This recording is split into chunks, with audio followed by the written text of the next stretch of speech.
Dito tayo ngayon sa simbahan na kung saan mayroong magkakaroon ng renewal of marriage. Tawag nila is renewal of vow. Renewal of marriage. So, itong renewal of marriage kasi after 20 years yata nilang pagsasama, ngayon ikakasal sila muli. So, dito, inaimbitahan ako na magiging ninong sa kasal nila. So, nandito ako upang sa gayon ay masaksihan yung tinatawag na renewal of marriage.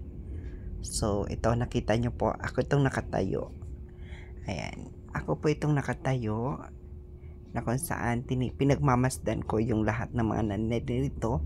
So, lahat nandirito, akala ko nung una, sila ay mga ikakasal din.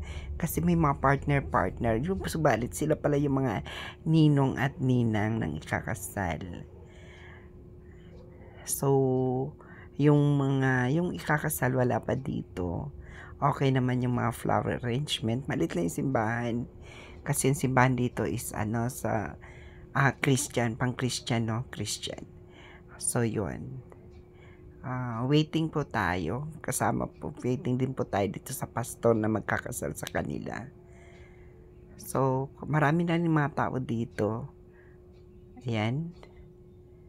Okay naman yung mga tao, naghintay na lang kung kailan umpisahan yung pagkakasal. Yung tinatawag na renewal of marriage.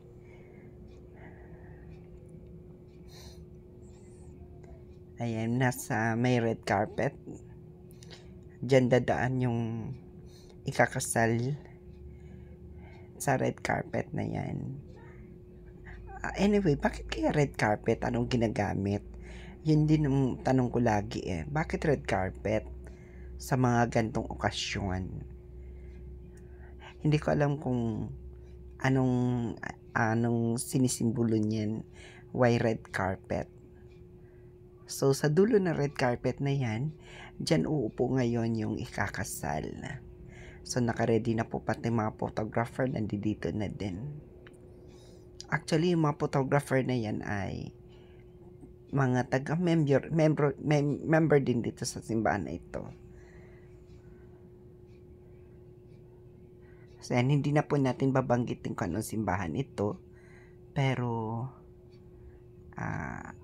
alam naman siguro nung iba kung ano yan kasi nandyan yung abbreviation ng kanilang simbahan.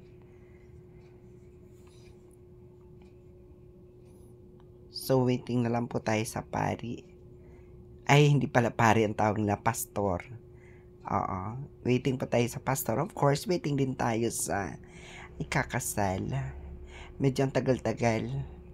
Hindi nasunod yung oras. Ayan, dyan po sila. Ayan, dito na po nakaupo na po yung ikakasal. Umpisa na po yung sa kanila. Ay, nakita nyo po, pasensya na, hindi ko pala nakuhanan yung pagpasok nila kanina. Medyo nalingat ako ng konti. Ayan, nandyan na pala sila kung saan kasi ako tumitingin. So, ayan, pinagsasalita na po yung ikakasal. Ayan, ibinibigay po yung microphone sa kanila. Ganun palang seremonya ng ikakasal, yung renewal. Parang as in tutuong ikakasal talaga sila. Actually, ito naman ay may mga dalawa ng anak. Yung isa ay kagraduate na ng college. Yung isa naman ay gagraduate na rin ng high school. So, yun. Dalawa yung anak nila. Ayan. Hindi ko, ano bang gagawin? Bakit tinawakan sa ulo? Okay. Yung tali, tinanggal. Okay, may tinanggal sa kanila yung tali. Ayan. Ano kayang gagawin nila dyan? Binigyan ng kandila. Sing-sing yata. Ang layo ko kasi kaya hindi ko masyadong nakikita kung ano yung ginawa. Kandila. Okay. So, binigyan pa ng kandila at inilagay doon.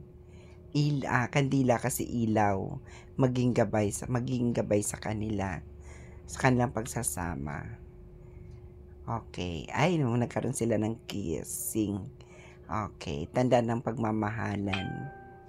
'Di ba? So, ganun man talaga ikakasal. Naghahalikan. Kasi 'di ba ano yan sign of love. So, kissing scene lang yon.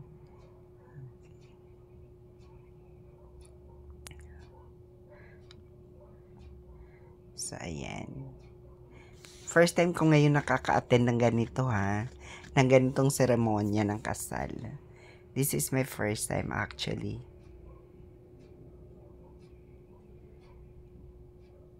Ayan, kumukutitap na ang mga camera habang kinukunan po sila.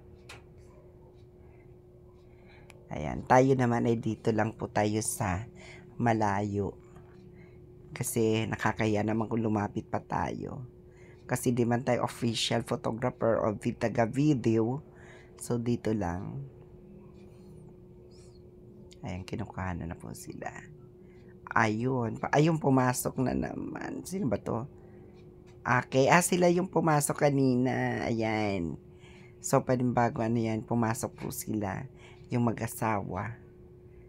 Yun. Yun, no? Okay, uupo sila dyan. Tapos na po yung ikakasal Ang ano dito, pagkatapos na ikasal, mayroon pa nga part 2 pa ulit. No? May part 2 na naman. Ito yung para ma-witness na ng lahat. Yung yung tatawagin na yung family member, at saka kay mga friends, lalapit na para magkaroon ng picture taking.